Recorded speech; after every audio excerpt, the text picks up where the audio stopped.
Ya, sumbangan Allahyarham Ustaz Sonaga Kemala besar dalam konteks Nobel Pustaka. Kita tahu bahawa sejak 1968 beliau meletakkan jawatan sebagai pendidik atau guru di sekolah untuk menceburkan diri dalam bidang kegiatan sastra dan budaya. Dan Dewan Bahasa lah tempat yang paling wajar untuk beliau mengembangkan bakat yang sudah pun dimulakan sewaktu beliau semasa di SITC atau Sultan Idris Training College dan semasa menjadi guru. Dan kita dapati dengan pelibatan beliau puluhan tahun sebagai editor pelbagai majalah yang saya sebut, Dewan Sastra, Dewan Budaya, Dewan Bahasa, Perisa, Dewan Masyarakat, itu dalam konteks menyampaikan ilmu kepada masyarakat melalui terbitan Dewan Bahasa Pustaka. Dan selain itu juga tentu dengan kedudukan beliau sebagai Ketua Bahagian Sastra Bandingan juga telah mengangkat sastra Melayu dalam konteks kesetaraan dengan sastra dunia yang lain. Dan itu diseraskan pula dengan kegiatan beliau seperti menerjui puisi dunia Kuala Lumpur.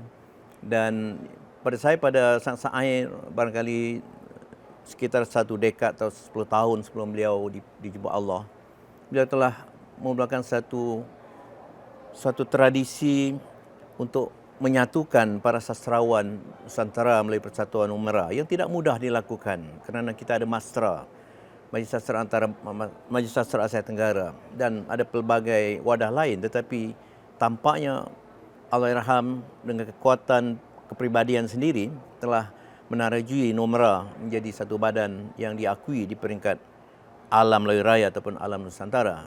Dan satu lagi saya kira yang sangat penting disebut, sebahagian orang bercakap tentang sastra Islam, tentang sastra kerohanian mungkin secara teoritis.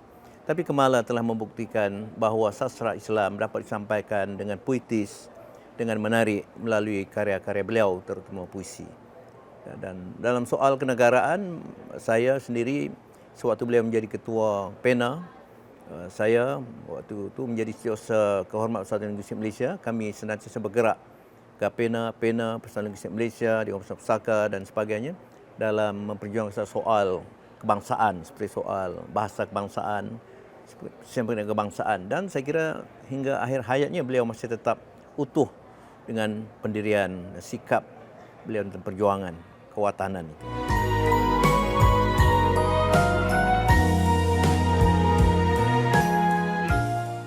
Banyak kenangan indah. Kalau secara peribadi, saya juga terkejut apabila saya bersama-sama dengan Tan Sri Hamad Kamapiah dianugerahi anugerah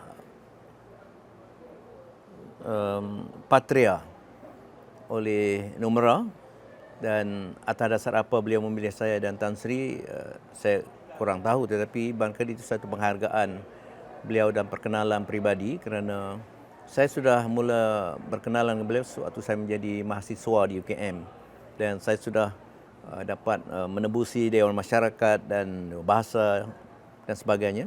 Dan sejak itu saya mengenal beliau, berbincang dan juga mendapat ilmu dalam soal penulisan artikel ataupun rencana. Saya kira itu antara kenangan. Dan yang paling manis saya kira apabila beliau yang saya meminta menulis kata penghantar yang agak ringkas, buku kumpulan puisi yang pertama iaitu Mencari Makna Diri, tetapi ternyata beliau membuat satu kupasan ilmiah seperti suatu resensi yang berdasarkan pemikiran yang mendalam, termasuk aspek teoritis, dan bait demi bait sajak saya itu dikupas dengan cukup mendalam, dan bagi saya itu satu penghormatan besar bagi kumpulan puisi saya yang pertama yang pada khidmat saya takdirnya sejajar dengan sikap beliau dalam menyampaikan risalah Allah melalui karya sastra. Itu bagi saya kenangan yang termanis.